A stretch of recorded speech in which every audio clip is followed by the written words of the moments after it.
క్రీస్తు మరణంలో ఏకమై ఉన్నామంట, క్రీస్తు పునరుద్ధానంలో ఏకమై ఉన్నాం. అది బాప్తిజంకి సాదృశ్యము. అంటే ఆయన ఆత్మ మనలో పనిచేస్తున్నది. ఎలాగైతే పౌలు భక్తుడు చెప్పిండో, నేను నీతో మరణించాను, క్రీస్తుతో నేను సిలువైబడినాను, ఆయనతో జీవింపాను. ఇప్పుడు నేను జీవించడం కాదు కానీ ఆయన ఆత్మ నాలో జీవిస్తుంది. క్రీస్తు నాలో జీవిస్తున్నాడు, ఆయన నన్ను నడిపిస్తున్నాడు. హల్లెలూయా. ఇదే నా ప్రార్థన అండి ఇవాళ. ఇది నా కోరిక. ఏం కోరిక అంటే, క్రీస్తు యొక్క కోరిక ఏమంటే, నా ఆత్మ కలిగిన వారై మీరు ఉండాలా. ఈ దృష్టితో మీ జీవితాన్ని మీరు నడిపించాలి. అప్పుడు మీరు భయపడతారా అండి? దేనికి భయపడరు? అప్పుడు దావీదు గొలియాతుని చూసి ఎందుకు భయపడలేదు చెప్పాలా? దేవుని ఆత్మతో ఆయన అభిషేకించబడిండు, ఆయన ఆత్మ ఆయనలో ఉంది. దృష్టిని చూసి భయపడలేదు. నువ్వెవరు గొలియాతు? నీకు నిబంధనలే లేదు కదా. యు అన్సర్కమ్సైజ్డ్ ఫిలిస్టైన్ అన్నాడు. సున్నతి లేని ఫిలిస్తీయుడా, క్రీస్తు నీకు నిబంధన లేదు కదా, నువ్వెట్లా దేవుని ప్రజల ముందు వచ్చి అధికారం చెలాయిస్తున్నావు? ఎలాగ వాళ్ళని భయపడిస్తున్నావు నువ్వు? ఎందుకు దేవుని ప్రజలు భయపడుతున్నారు?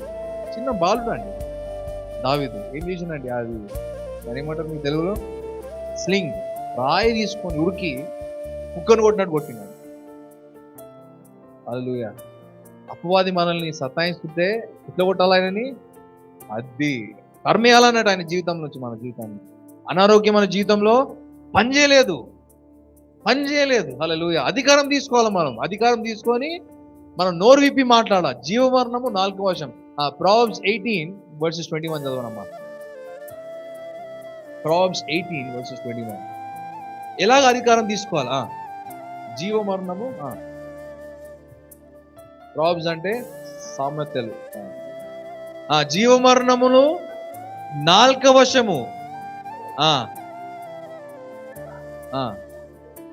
తినుదురు. హల్లెలూయా. దేవుని యొక్క ఆత్మ యొక్క శక్తి మనం ఎలా విడుదల చేస్తామండి? జీవమరణము 4వ వశం. అందుకే జాగ్రత్తగా మాట్లాడాలి మనం క్రైస్తవులుగా. జాగ్రత్తగా విశ్వాసం గల మాటలే మనం ఒప్పుకోలు. ఎట్లుండాలండి? విశ్వాసం. నాకు మరణం సంభవిస్తుంది, నాకు ఈ రోగం వస్తుంది, నాకు పేదరికం వస్తుంది, నాకు ఇది జరుగుతుంది, నాకు అది జరుగుతుంది అని మనం మాట్లాడితే మనం ఏం చేస్తుందని మన విశ్వాసం యొక్క ఒప్పుకోలు చేస్తున్నామండి మనము. అప్పుడు ఏమవుతుంది మన జీవితంలో? ఆ విషయాలే జరుగుతాయి మన జీవితంలో. అందుకే మనం నోరు తెరిచినప్పుడు ఏం మాట్లాడాలా? విశ్వాసము, విజయమే మాట్లాడడం నేర్చుకోవాలి. క్రైస్తవుడు విజయమే మాట్లాడడం నేర్చుకోవాలా.